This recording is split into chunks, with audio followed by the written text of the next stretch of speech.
Can you imagine? Being told the words. Your child has cancer. These 4 words change everything. Suddenly, Instead of fun and happy family times, Your child's life is filled with Hospital stays. grueling treatment. and an uncertain future. Each week, 30 children are diagnosed with cancer. Over 80% survive, but sometimes cancer does have the last word. Cancer is one of the leading causes of death in children and young people. The Joe Glover Trust was set up in 2007, shortly after Joe died. His family experienced firsthand the extra strain on finances at a trying time. Hi, my name's Jack Davies. I am 17 years old and I was diagnosed with acute lymphoblastic leukemia in February 2014, last year. I found out that I was sick because I had a sort of debilitating tiredness about all my actions that I did. I'd wake up and my heart rate would be racing, and I really just wanted to know what was going on. Jade was 9, just short of her 10th birthday on diagnosis, and it was a brain tumour. Jade had numerous problems for about 5 months, lots of different things all going wrong with her, but never one isolated issue, just lots of different things that all came together on diagnosis. Fran took him to the doctors late on a Friday, and they took a blood test, and very early on the Saturday morning we were woken up by the out-of-hours doctor. I heard someone at the door and no one else was really awake. I got my mum, and then a few hours later Jack came in and said that they think he might have leukemia. It was just a shock, but at that time it wasn't really definite, nothing was definite, so he didn't believe it either, and we didn't think it was possible.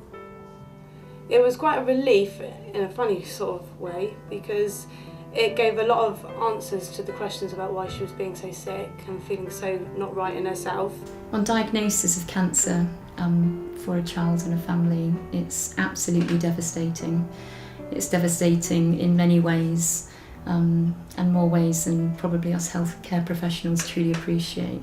And that's emotionally, financially, physically and spiritually. The treatment of range of bad things. It made me feel incredibly sick, it made me feel depressed, it made me feel tired beyond belief.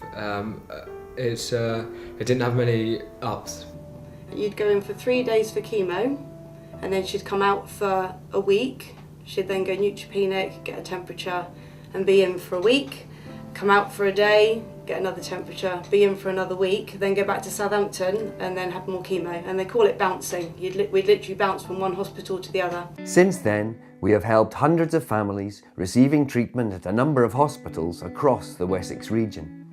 We provide financial grants for a variety of reasons, such as help with travel costs, extra tuition, as children may miss long periods of school, or, sadly, funeral expenses.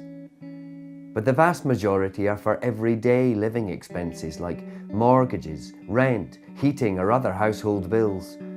The unexpected cost of having to deal with the child on treatment soon mount up and can bring families to their knees. Treatment for certain cancers can be anything from 3 to 6 months to 3.5 years, and that has a huge financial implication from the day of diagnosis until the very end of treatment, and sometimes further beyond that as well. All you can concentrate in that time is trying your best to get Jack through this. So your attitude towards money, it kind of takes second place. So you spend money on things like having lunches out and days out lunches, when you can. Yeah. Just you think, well, we'll worry about money later. Hi there, my name's Ryan Harvey. I'm 16 years old and I've just fought cancer for the second time. I've just received a bone marrow transplant. I've just been fighting AML. So one of the trips that I went on was a diversity trip to the BIC in Bournemouth. We went out for a lovely meal beforehand, and then we walked down to the BIC with the Joe Glover Trust, who helped an awful lot, and they were really nice, really friendly to talk to, and I had an experience of talking to people that I've never met before who've been on a cancer journey. But the Joe Glover Trust don't just give you trips, they'll give you stuff in hospital as well. They'll lend you stuff in hospital as well. Like on the ward I was in Southampton, they've donated all the TVs, all the Xboxes, all the furniture in the parents' room. They've donated a hell of a lot, and it's all just to make the horrible journey that you're going through almost that little more bearable, that little more comfortable, and it really does help a lot. And the Joe Glover Trust will be behind you every single step of the way, no matter what stage of journey you're at. So a lot of people think that treatment ends at the end of chemotherapy or radiotherapy for children and young people. However, in my experience, it's far from it. When children and young people are receiving treatment or chemotherapy or radiotherapy, families feel as though they're really well supported, they have this safety net and a blanket, and once treatment has finished, they feel that that blanket's been taken away from them. Sometimes the completion of treatment can almost be as devastating as the diagnosis itself. All children living in Wessex region will receive some or all of their treatment at Southampton General Hospital, either in the Specialist Children's Cancer Unit, the PM Brown Ward, or the Teenage and Young Adult Unit. They may also receive treatment at a local shared care hospital, such as the Royal Hampshire County Hospital in Winchester, Queen Alexandra Hospital in Portsmouth, or at Basingstoke, Poole or Salisbury hospitals. For me, the hardest side effects to deal with was probably the steroid moon face that basically just made my face swell up to about twice its normal size. This took such a toll on me because it completely took away my identity. People who I'd known since I was about 10 years old, walking past in the street, had absolutely no idea who I was. But friends, they'd look at me and just see a complete stranger. I didn't really notice the huge difference in the way he looked until I look back at the photos now. Yeah, it wasn't too bad because he never really seemed miserable at all. He always had high spirits, and he didn't look well, but his personality was the same.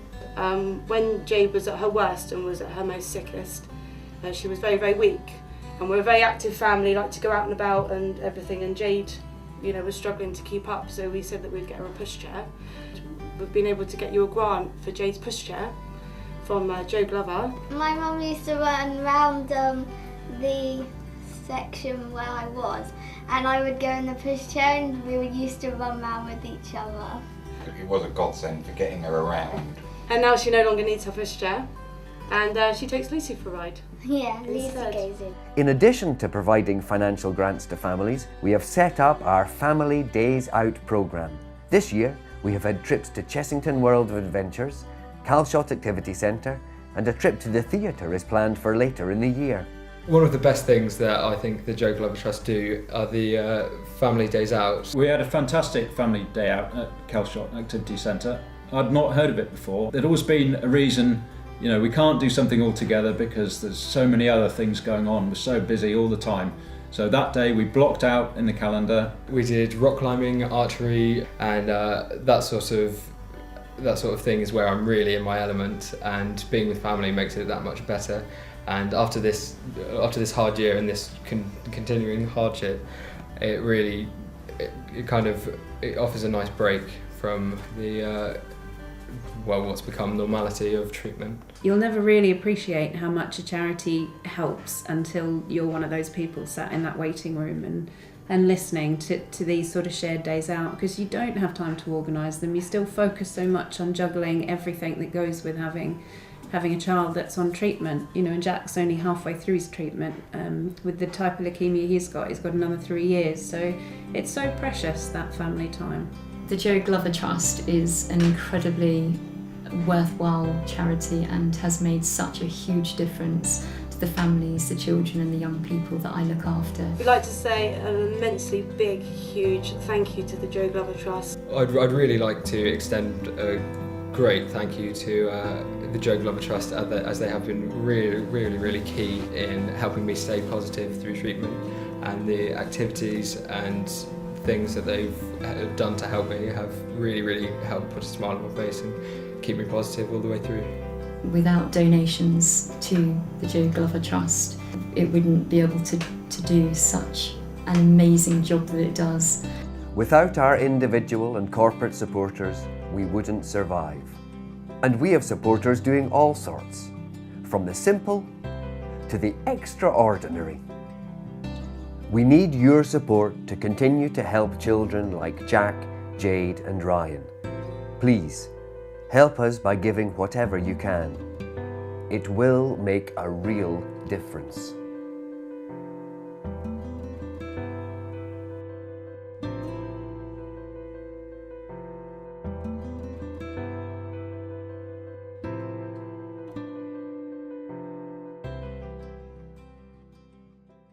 So you go and kick cancer's ass. Thank you. Cut. Thanks, boys.